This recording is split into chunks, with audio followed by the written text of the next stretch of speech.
जी, आप देख रहे हैं प्रोग्राम ब्रेकिंग बैरियर्स। मैं हूँ आपकी होस्ट आलिया। आप सबको अपने प्रोग्राम में वेलकम करती हूँ और आज हमारे प्रोग्राम में जॉइन कर रहे हैं प्रोफेसर डॉक्टर इश्तियाक अहमद साहब स्वीडन से। डॉक्टर साहब, thank you so much for joining my show. बहुत-बहुत शुक्रिया आलिया जी इनवाइट करने का, बहुत मेहरबानी आपकी, थैंक यू।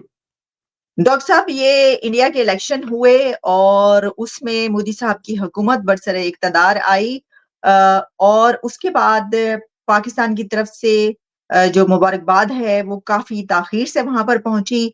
लेकिन हमने ये देखा कि पूरा ग्लोबल साउथ वहाँ पर नरेंद्र मोदी साहब की स्वेरिंग इन सेरेमनी पर मौजूद था, लेकिन पाकिस्तान वहाँ पर नहीं था। और उसके बाद भी अ, ऐसा ही महसूस होता है कि कोई कोशिश ऐसी कि अब ताल्लुकात बेहतर हों, रिलेशंस बने, ऐसी कोई सोच नज़र नहीं आती। तो डॉक्टर साहब, इससे कम से कम हमें तो नहीं लगता कि इंडिया पर जो है कोई असर इसका पड़ेगा, उनको कोई फ़र्क पड़ेगा। हाँ, पाकिस्तान अगर रिलेशन बनाए तो उसको बहुत फ़ायदा हासिल हो सकता है। तो सर, क्या आप समझते हैं कि एक ऐसे बड़े इवेंट पर पाकिस्तान का मौजूद ना होना, तो इसका मतलब है कि बाकी साउथ एशिया इकट्ठा है, लेकिन एक कंट्री जो है वो उससे अलग है।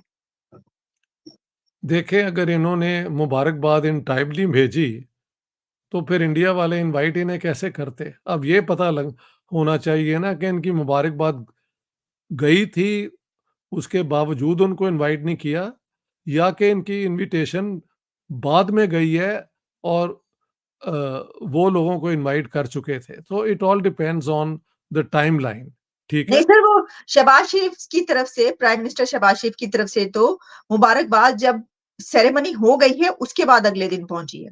तो फिर वो क्यों पाकिस्तान को इनवाइट करते हैं, अंडर व्हाट बेसिस? जब आप उनकी इस सेरेमनी में या इस अपनी उनकी खुशी में हिस्सा ही नहीं लेना चाहते, why should they invite Pakistan? तो ये तो पाकिस्तान की हमाकत है।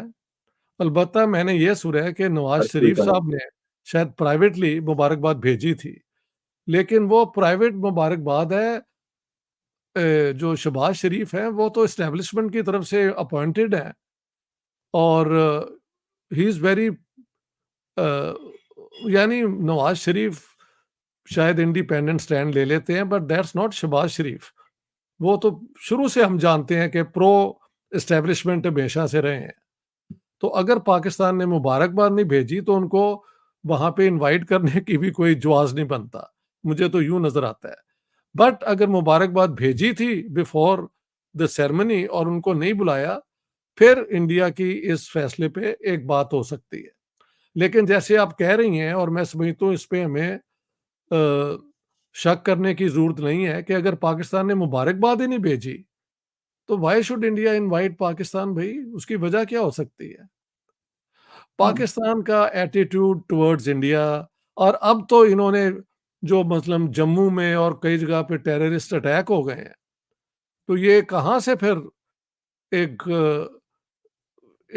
इन दोनों मुल्कों के दरमियान ताल्लुकात अच्छे हों, इस किस्म की तो कोई नज़र नहीं आती इंडिकेशन। ज़ाहिर है अब जम्मू में और इधर-उधर कोई इंडिया ने खुद ही तो नहीं ना करवाए इलेक्शन जीतने के बाद। तो ये तो हमारी तरफ से ही कोई हरकतें हो रही हैं या जो भी हो रहा है, इट्स इट्स सो सैड। ये पार्टीशन ही बकवास थी। इस इलाके में मिल के रहने के अगर आप नहीं करेंगे तो और 2 मुल्क बना देंगे, तो वो दूसरा मुल्क जो उसमें से बनता है वो नेगेटिव पॉलिटिक्स में ही हमेशा अपनी आइडेंटिटी ढूँढता रहेगा। तो ये है ट्रेजेडी इन 2 मुल्कों के रिलेशनशिप की। जितने भी कंट्रीज़ हैं, नेबरिंग कंट्रीज़, वो नेबर फर्स्ट का एक स्लोगन वहाँ पर नज़र आया। उन्होंने बाकी तमाम नेबर्स को अपने उधर बुलाया है। तो ये जो एक बात की जाती है कि भारत एक ग्लोबल साउथ का लीडर बनकर जो है, वो सामने आया है और उन कंट्रीज़ को भी लीड कर रहा है। क्या इसका जो इम्पैक्ट है या फ्यूचर आप कैसे देख रहे हैं? देखें, जहाँ तक इंडियन एक्सटर्नल पॉलिसी है, वो पिछले सालों में खासी अ, इंडिपेंडेंट नज़र आई है। वैसे तो इंडिया ने हमेशा अपनी नेशनल इंटरेस्ट के मुताबिक ही फॉरेन पॉलिसी को तरतीब दी है। लेकिन इस ज़माने में जबकि अमेरिका और इंडिया बहुत करीब हो गए थे, फिर भी इंडिया में ने जो ये जंग हो रही है यूक्रेन के साथ, रशिया को लेट डाउन नहीं किया। तो इसका मतलब है उन्होंने ये रिस्क तो लिया है ना कि अमेरिका को खुश ना करें, अपनी इंटरेस्ट के मुताबिक पॉलिसीज़ बनाएँ। तो थर्ड वर्ल्ड के अंदर अ जो G20 की भी मीटिंग्स होती हैं, उसमें जो लेटेस्ट भी इंडिया का था कि उन्होंने अफ्रीका से लोग भी इनवाइट कर लिए। हाँ जी, तो इंडिया की पॉलिसीज़ शुरू से फ्रॉम डे वन जब इंडिया आज़ाद हुआ था, वो हमेशा साउथ के इंटरेस्ट को लेके आगे बढ़ते थे। नॉन अलाइन्ड मूवमेंट भी उसी का हिस्सा थी और अब वो इंडिया की लीडरशिप जो है आवाज एक्सटर्नल स्फीयर में जो है वो मानी जा रही है, इसमें कोई शक नहीं है। हाँ जी, जी। अच्छा। जी, ठीक। तो डॉक्टर साहब हाँ जो ग्लोबल साउथ है, उसके काफ़ी राइट्स की भी बात करता है, इंडिया और सिर्फ़ ग्लोबल साउथ ही नहीं बल्कि जो अफ्रीकन कंट्रीज़ हैं, उसके भी राइट्स की बात करते हैं। हमने जी, यहाँ जी, तक बिल्कुल। देखा जी, जी, हुँ, हमने यहाँ तक देखा कि यूएन में भी काफ़ी ऐसी कंट्रीज़ के जिनकी पहले से नहीं थी, उनको ऐसी समिट्स में बुलाया गया इंडिया की तरफ से, वेलकम किया गया और फिर उनकी वहाँ पर से भी हुई यूएन में, उनको मेंबरशिप भी कइयों को दिलवाई गई। तो अगर पाकिस्तान भी इस पूरे खित्ते में जिस तरह सभी कंट्रीज़ इकट्ठे हैं, तो आप समझते हैं कि पाकिस्तान का उसके अंदर ना होना, अलग होना, पाकिस्तान के फ़ायदे के लिए है या नुकसान है? फ़ायदा तो मुझे नज़र बिल्कुल नहीं आता, नुकसान ही नुकसान है। इन्होंने अचीव क्या किया है अपने आप को अ, फॉरेन पावर्स का वो क्या कहते हैं यार, मैंने इसकी टर्म भी इस्तेमाल की है कि पाकिस्तान को इन्होंने वो एक फ्रंटियर स्टेट बना दी कि आप हमें पे करें, हम आपकी खिदमत करेंगे। यानी अफ़गान जिहाद, ये कैसा जिहाद है जिसकी फंडिंग अमेरिका से आ रही है, बाकी खैर अरब मुल्क भी इन्वॉल्व थे। उसमें इज़राइल भी इन्वॉल्व था, उसमें चीन भी इन्वॉल्व था जिसका कोई इस्लाम-उस्लूम के साथ कोई ताल्लुक नहीं है। तो पैसा लगाओ और पाकिस्तान के साथ जो चाहो उस किस्म की पॉलिसीज़ बना लें। हिंदुस्तान का ऐसा कोई रिकॉर्ड नहीं है। वो क्योंकि एक लॉन्ग फ्रीडम स्ट्रगल की बुनियाद पे आज़ाद हुए थे। हमने तो अंग्रेज़ों के खिलाफ आधे घंटे के लिए कोई एजिटेशन नहीं की और उनकी गोद में बैठ के हमने पार्टीशन करवा ली। तो without any struggle against imperialism, against colonialism आपको मुल्क मिल गया, इसलिए कि उन्होंने इसको बनाया ही इसीलिए था कि ये उनके एजेंडे को फ़ॉलो करे। तो आज तक पाकिस्तान की ट्रेजेडी यही है।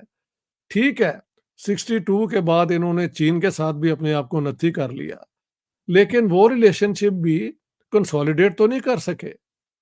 मैं लास्ट ईयर या इसी साल के शुरू में वो 5 चाइनीज़ को इन्होंने मार नहीं दिया यहाँ पे, ये बहलियन फ्रंटियर के अंदर, तो वो कैसे पाकिस्तान को ट्रस्ट करें?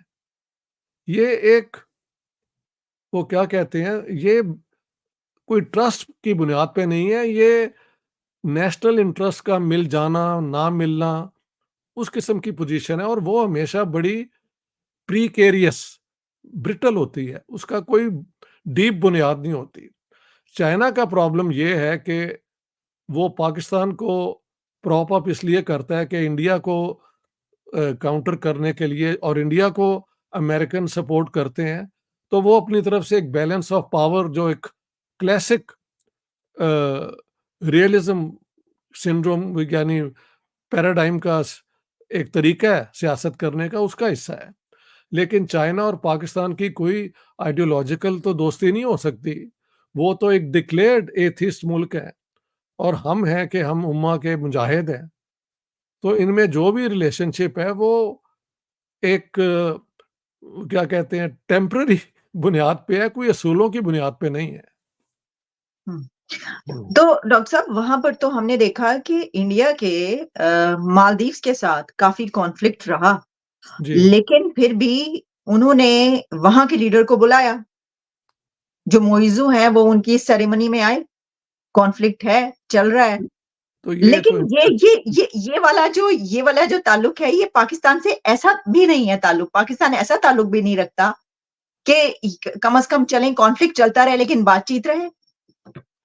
देखिए, Maldives is no major state, और उनको बुला लेना जो है इंडिया की जो वो है क्या कहना चाहिए, फोरसाइट का हिस्सा है कि वो इन सब चीज़ों को समझते हैं। ये एक चैलेंज भी तो है ना उस लीडर के लिए, अगर वो नहीं आता तो इसका मतलब है वो फिर इंडिया के साथ पूरी दुश्मनी में हिस्सा ले रहा है। मगर he decided to come, and rightly so. 2 मुल्कों में ताल्लुकात कभी कभी बहुत करीब हो जाते हैं, कभी दूर हो जाते हैं, लेकिन दरवाजे हमेशा खुले रहने चाहिए। पाकिस्तान ने तो टेररिज्म करवाई पहले, उसमें हासिल ज़ीरो किया। हुआ ये कि इंडिया के अंदर जो पुरानी सियासत थी कि चलो यार मिल के इनको मना लो, वाजपेयी तक उनके उनते तक ये सियासत आती रही जो बीजेपी के लीडर थे। और तो और नरेंद्र मोदी भी नवाज शरीफ की शादी में आ गए, ये उनकी, I think he also made an effort. लेकिन पठानकोट आप कर दें, फिर ये और हरकतें करते रहें। अब फिर सुना है कि जम्मू के अंदर और कुछ जगह पे टेररिस्ट एक्ट हुए हैं। तो इसमें इंडिया को नुकसान क्या हो सकता है?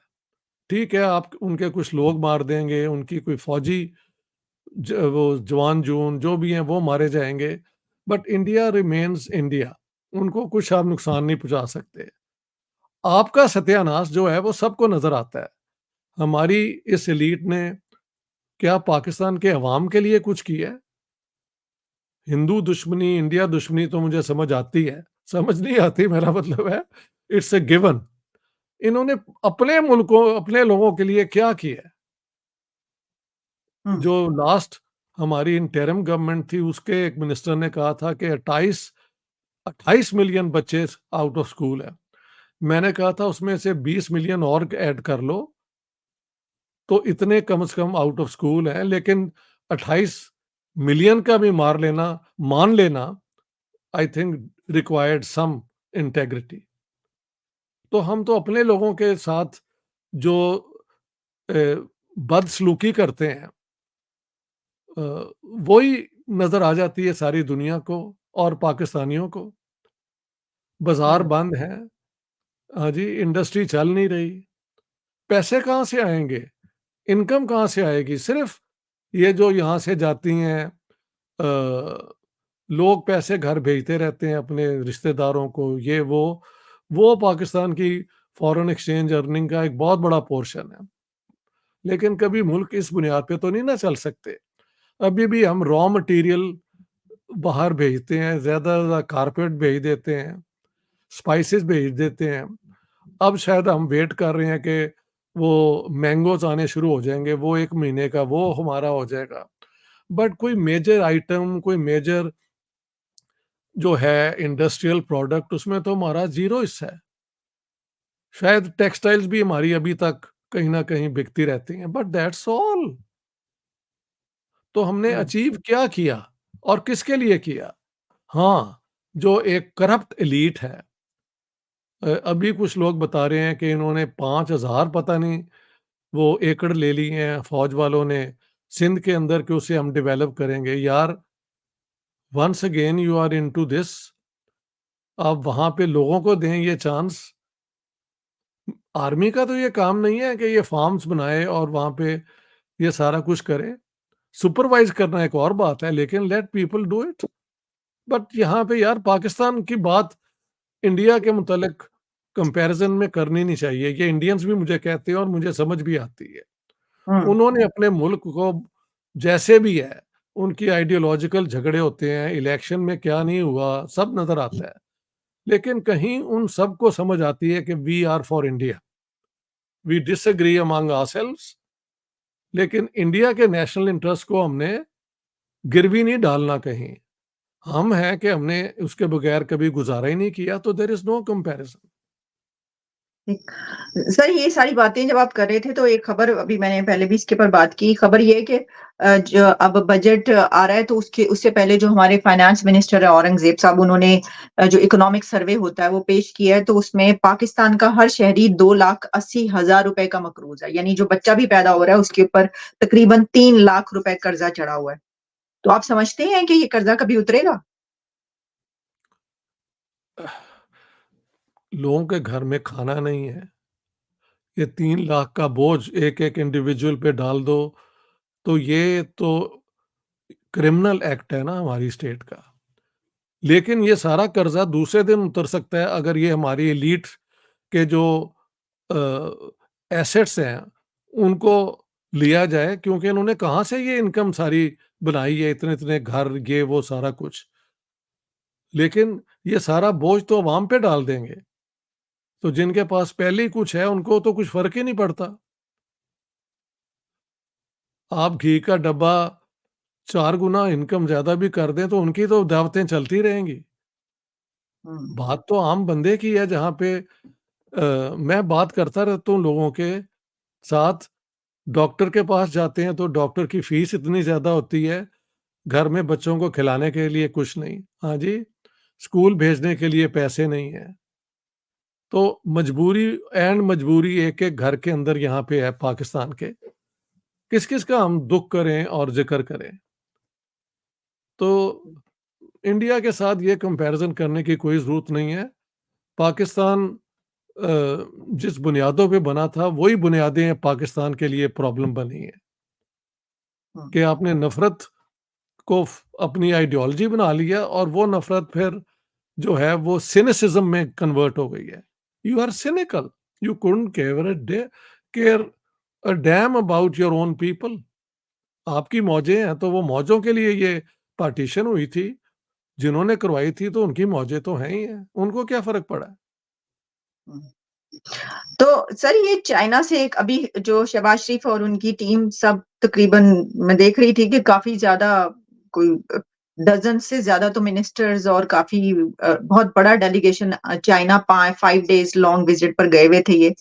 तो उसमें ये उन्होंने कहा कि जनाब हमें इन्वेस्टमेंट चाहिए और वो तो आपको लगता है कि वैसे तो ऑलरेडी चाइना की सीपैक भी चाइना का ही है, सारी इन्वेस्टमेंट्स चाइना की हैं। तो क्या हमें चाइना से क्या मिल सकता है पाकिस्तान को क्या फ़ायदा और हो सकता है आपको क्या कहेंगे?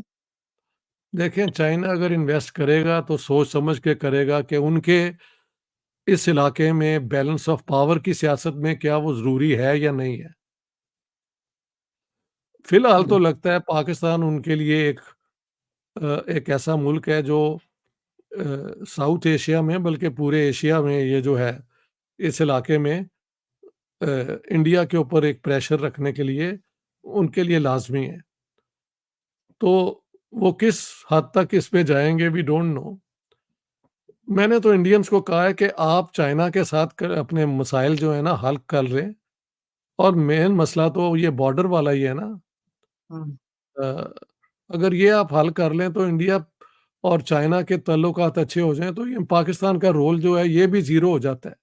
एक ज़माने में ये अमेरिका का रोल प्ले करते रहे हैं इस इलाके में, फिर सऊदीज़ का करते रहे हैं। अब ये चाइना का करते हैं लेकिन अपने लिए तो कुछ भी नहीं करते ना, क्योंकि एलीट इतनी करप्ट है वो मैंने कहा दुनिया में हमेशा पावर जो है ना डेमोक्रेटिकली भी किसी ना किसी एलीट के पास ही आती है। वो हुँ, दौर गुज़र गया कि गरीब आदमी भी आगे बढ़ के ये कर सके, वो सके। लेकिन हर एलीट 4 या 5 साल के बाद जवाबदेह होती है तो फिर उनके ऊपर एक प्रेशर भी होता है कि अभी जवाबदेह होने के लिए अब इंडिया में जो इलेक्शन का रिज़ल्ट आया है उसकी वजह क्या है कि हम 400 सीट और ये और वो नहीं हुआ पूरा। क्योंकि अवाम तक वो जो प्रोमिसेस थी नहीं पूरी होंगी तो उन्होंने तभी वोट नहीं ना दिया, जिता तो दिया है। नो डाउट कि बीजेपी के पास सबसे ज़्यादा सीटें हैं लेकिन जो एक मेजॉरिटी है 272 की वो भी उनकी पूरी नहीं हुई तो लोगों ने उनको एक जवाब भी दे दिया कि you are going too far without delivering. अब इंडिया की गवर्नमेंट देखते हैं नरेंद्र मोदी उसको कैसे हैंडल करते हैं, हुकूमतें उससे सीखती भी हैं। सो लेट्स सी इंडिया कैसे करता है लेकिन हमारे यहाँ तो एलीट अवाम की पास जाने के लिए उनकी ज़रूरत ही नहीं ना पड़ती। ये पिछला इलेक्शन जो है सब जानते हैं, इमरान खान और उसकी पार्टी जीती हुई थी। I don't like Imran Khan. Ideologically उसके पास कोई आइडियाज़ नहीं है। पौने 4 साल में मैंने उसको सपोर्ट किया था ओरिजिनली, 1-2 आर्टिकल भी लिखे थे। But he turned out to be such a big disappointment. लेकिन अवाम ने तो उसको वोट दिए है ना। लेकिन it was put aside and a new government was put, जो कि एस्टेब्लिशमेंट की मर्ज़ी के मुताबिक है। सो पाकिस्तान के अंदर कोई इस किस्म की जो है ना, अ अ, वो है ही नहीं कैपेसिटी अपने आप को आगे ले जाने की। Unless some major introspection is done और इन्हें समझ आ जाए कि ये हरकतें ज़्यादा देर तक नहीं चल सकती। लेकिन वो यही समझते हैं कि ये हमेशा चल सकती हैं, क्योंकि जो भी मुसीबत होगी, आईएमएफ, ये वो हम अवाम पे डाल देंगे। हमारी मौजें होते रहें, वो दबते रहें, पिसते रहें, हमें क्या फ़र्क पड़ता है? सो अगर ये सोच है, तो ये सिलसिला चल सकता है जब तक अवाम कभी इनकलाब के लिए तैयार ना हो जाए। और हमारे इनकलाब कहाँ बेचारे करेंगे, जिसने भी कोशिश की उनको उठा के ले गए, मार दिया, सारा कुछ किया।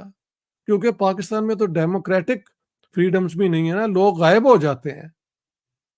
तो जहाँ लोग गायब हो जाते हैं, वहाँ पे तो राइट्स की बात भी खत्म हो जाती है। Rights can only be claimed by living human beings, but if their existence is taken away, then that's the ultimate violation of whatever you think is human rights. Rights belong to living humans, not dead. तो इन्होंने तो उनकी हकीकत को ही खत्म कर दिया है। ये तो सियासत है पाकिस्तान की। व्हाट टू डू भाई? सही। डॉक्टर इश्तियाक अहमद, बहुत शुक्रिया आपके टाइम का। सर, आइंदा भी आपसे बात होगी। Thank you so much.